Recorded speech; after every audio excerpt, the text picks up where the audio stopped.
Vice President Sara Duterte po ay nasa Netherlands na ngayon at natanong po siya on her preparedness sa 2028 presidential bid. So she said, "We can only pray that there will be presidential elections in 2028 and that they will be honest, orderly, and peaceful." So I just want to ask, how does the administration interpret these remarks at this stage, and is it casting doubt on the credibility and certainty of the 2028 polls? Kitang-kita nyo naman na habang sumasagot ang Vice Presidente ay nangingiti siya.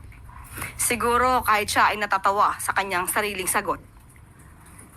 Unang-una po, nakikita rin natin ang kasabikan ng Vice Presidente na pag-usapan ng halalan sa 2028. Samantalang ang Pangulo ay abala sa pag-aayos ng anumang epekto ng krisis sa Middle East. Katatapos lamang po ng Uplift Committee meeting at mamaya po ay magkakaroon pa ng ADC meeting para maibsan ang epekto nito sa ating mga kababayan. At ang Pangulo naman, ang Vice Presidente naman ay isang abogado. Parang ito ba ay like father, like daughter? Alam naman natin na umamin ang dating Pangulong Duterte na siya ay eksperto sa paggawa ng intriga at pagplanta ng ebidensya.